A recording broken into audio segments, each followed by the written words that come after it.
I mean, I've heard of Malcolm X, but I didn't know or wasn't that interested until like a PE record. Because I figured if PE talking about him, this dude had to be about something, you know what I mean? I went to Catholic school all my life. They wasn't teaching me this in school. They was teaching me George Washington, cut down a cherry tree, Benjamin Franklin. But when Public Enemy started talking about historical figures, occasions, and instances, it was an education for a young brother. Fight the power!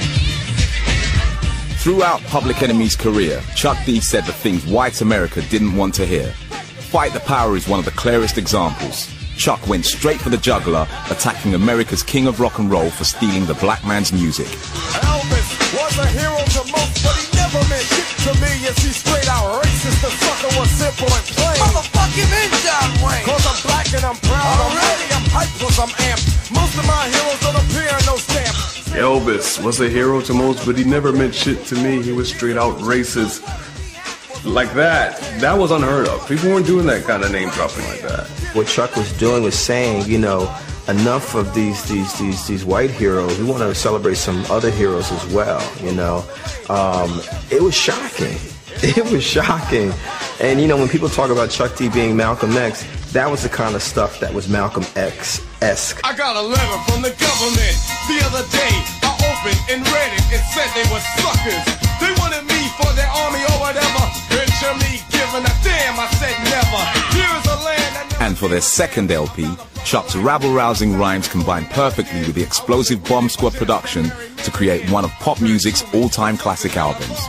It Takes a Nation of Millions to Hold Us Back is the greatest hip-hop CD or album of all time. They had a complete mastery of the recording studio as an instrument that no one has ever topped. Nevertheless, they could not understand that I'm a black man and I can never be a veteran. The politics of the time helped drive and connect perfectly with the sound. She'd always say to me, well, what is it comparable to? I say it's comparable to the best work of Bob Dylan. It's comparable to Miles Davis's Kind of Blue. It's comparable to Love Supreme by John Coltrane. It's the Beatles' White Album. I see it on their faces. First come, first serve basis. Standing on line, checking the time. Homeboys playing the curve, the same ones they used to do. I was mesmerized by it, you know, and I tell everyone who wants to understand hip-hop, no matter what area you're from, you've got to listen to Nation of Millions from top to bottom, because from there you can see the strands that created NWA and Dr. Dre. You can see the strands that created Timberland and Missy Elliott. You can see the strands that created Kanye West and Eminem and all these other folks. It's all there. Succotash is a meal for kids that make cash, selling drugs to the brother man instead of the other man. Brother than sister. I'm talking about... It Takes a Nation of Millions sold 500,000 copies in its first month of release. And if you were going to drop pro-black politics on a large audience in 1980s America, you needed some muscle backing you up.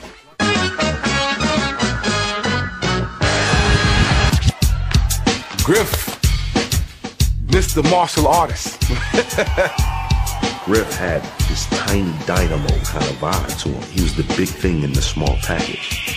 Brother in the red beret goes by the name of Professor Griff. This other guy who was kind of so militant that even someone like Chuck was like, "Prof, you gotta calm down a bit." You got this little guy and 4 guys on stage doing karate movements, marching in unison. They're called the security of the first world. Why? Because we believe that black people are first world people. When I first seen these 2 guys come out doing these choreographed military steps with these fake Uzis, you know, that looked real as I don't know what, you know what I'm saying? The crowd went crazy. It wasn't an act. These guys were for real. It's not like they hired a bunch of background dancers. The S1Ws were really the S1Ws. And they were on the tour bus, you know, doing hundreds of push-ups every day.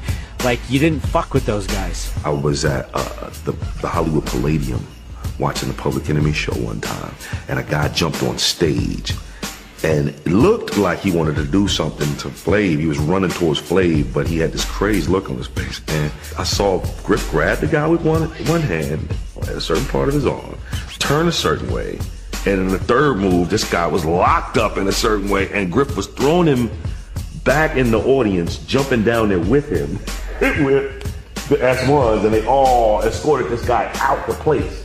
The concert continues.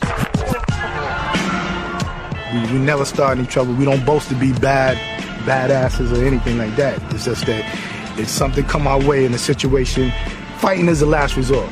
That's what we was taught. But if your back is against the wall and there's only one way out, you have to do what you got to do to get out.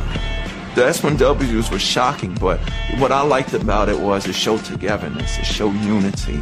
That's what the whole thing was in my eyes. These guys are here to defend what Chuck is saying. It was like, yeah, I said it, and what? And what? That serious, no-nonsense kind of demeanor, it was very needed. Number one, to show young black men that, you know, we could be disciplined, clean, respectful, articulate, not disrespecting women, not spewing the madness, not doing all of the things that I guess the stereotypical image of black men, we don't have to do those things. Black Heaven is a place where... You are listening to John Henry Media Network in the United States of America. Our podcasts get active participation for the following top countries: the United States, United Kingdom, Germany, South Africa, Canada, Israel, Brazil, Bahamas, Kuwait and Saudi Arabia. Don't forget to follow us, share us, leave a comment and download episodes. Remember, this is the right place to hear very powerful messages and music for Black America. Because we know that your message might awaken yet another sleeping giant. So, contact us today at jahu.enterprises@yahoo.com. I say again, that's jahu.enterprises@yahoo.com, and get your music, message or information heard by millions for a generous donation today.